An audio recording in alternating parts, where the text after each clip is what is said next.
कठेरिया नमन करती है। वह मंच सम्मानित मंच का वंदन अभिनंदन कर और वो मंच संचालक का मैं आभार व्यक्त करती हूँ, क्योंकि उन्होंने मुझे बोलने का अवसर दिया। जात के नाम पर सहा अपमान, फिर भी रच डाला संविधान, ऐसे बाबा साहब को कोट कोट प्रणाम। बाबा साहब के प्रति आस्था रखने वाले मेरे भाइयों बहनों और बुजुर्गों, आप सबको सुषमा कठेरिया की तरफ से जय भीम।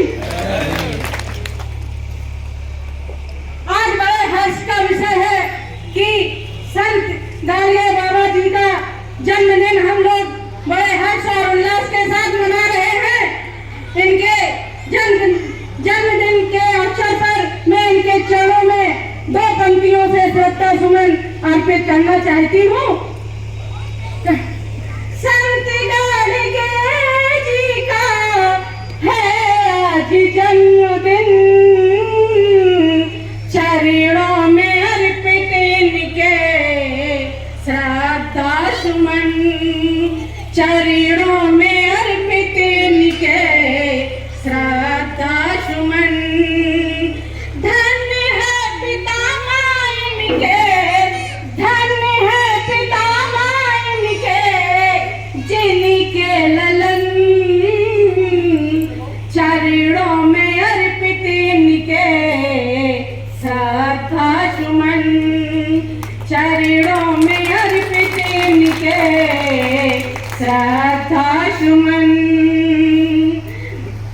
संत गाड़गे जी का जन्म एक महाराष्ट्र के एक गांव में हुआ था। इन्होंने महाराष्ट्र के कोने कोने में अनेक विद्यालय, धर्मशालाएं, चिकित्सालय व हमारे बहुत से खुलवाए और उनमें हमारे संत गाड़गे जी ने उनका निर्माण करवाया और उनका जीवन, अपने जीवन में इन्होंने एक कुटिया तक ना बना पाई, इन्होंने धर्मशाला और वृक्षों के नीचे अपना सारा जीवन यापन कर दिया। संत गाड़गे जी एक बिना पढ़े लिखे महापुरुष थे, लेकिन इन्होंने बिना पढ़े लिखे होने के भी वास्ते इन्होंने पाखंडवाद व समाज की कुरीतियों का बहुत विरोध किया और कहा कि अंधविश्वास में मत पड़ो। और इन्होंने बिना पढ़े लिखे होकर जब इतना विरोध किया पाखंडवाद का, तो हम लोग तो पढ़े लिखे हैं। इसलिए भाइयों बहनों, आप लोगों से मेरा कहना है कि आप पाखंडवाद को भूल जाओ, लेकिन भूलेंगे कैसे? अब मैं आपको बता ही देती हूँ, क्योंकि भैया ये बताओ हमारी बहनों की संख्या क्यों कम है? मैं इटावा से चल के यहाँ तक अकेली आ गई, लेकिन आप अपने घर में से अपनी क्या महिलाओं को नहीं ला सकते थे? आप कभी पाखंडवाद को दूर नहीं कर सकते हो, क्योंकि आप लोग आते हो, आप जो हम आपको पाखंडवाद की बातें हम लोग सुनते हैं तो यही छोड़ जाते हैं, क्योंकि उनके कान तक ये आवाज नहीं जाती है। इसलिए भाइयों, मैं आप लोगों से रिक्वेस्ट करती हूँ कि आप अपनी बच्चियों को, महिलाओं को साथ में लेके आओ, थोड़ा समय निकाल कर आओ, क्योंकि उनको भी ये दो कि पाखंडवाद में कुछ नहीं रखा है। इसलिए भाइयों बहनों आपसे मैं कहना चाहती हूँ कि देखो, आप अगर अपनी लड़की करने जाते हो तो सबसे पहले क्या पूछते हैं?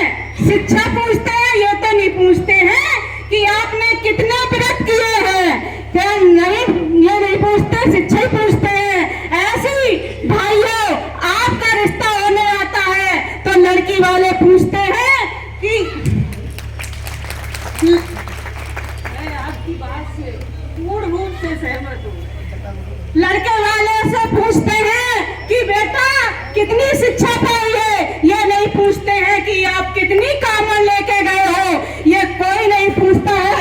इसलिए इन पाखंडवाद का कोई इसका महत्व नहीं है, तो हम लोग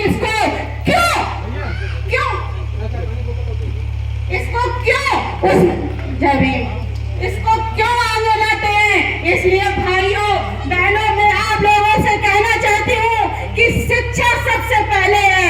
मेरे बाबा साहब ने कहा था, शिक्षा बहुत शेरनी का दूध है, जो पिए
बाबा साहब अम्बेडकर का नाम लेने से तो अच्छा है कि भगवान का नाम लो, स्वर्ग मिलेगा।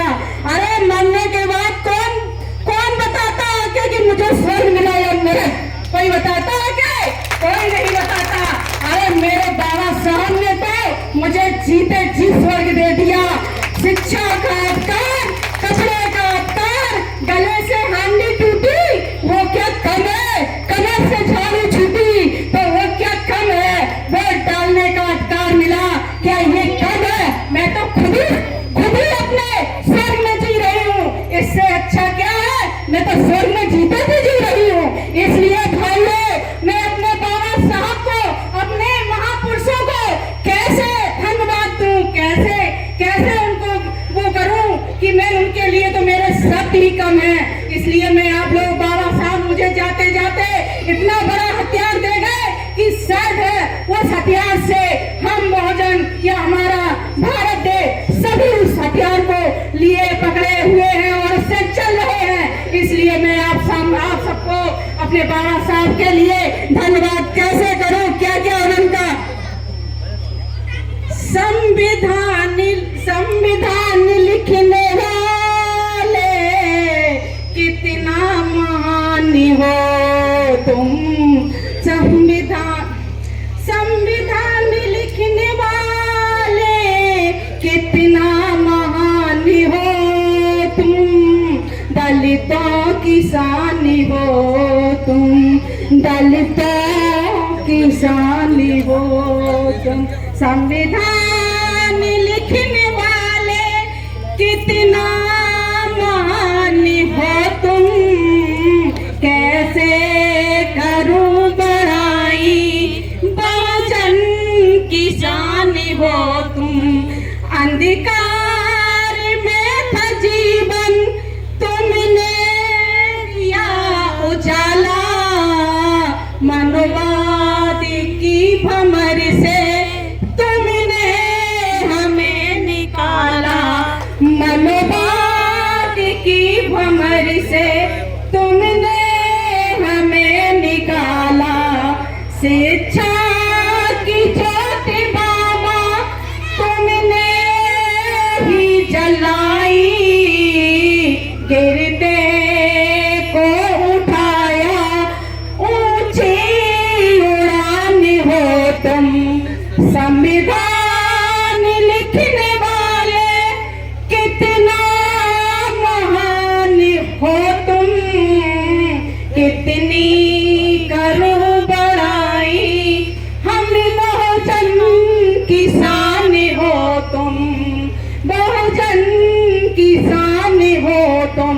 एक बार सभी लोग बोलेंगे जय भीम। जय भीम। होने से भैया मैं यही वारी को विराम देती हूँ, क्योंकि मेरे अलावा और भी हमारे आए हुए अतिथि लोग बोलेंगे।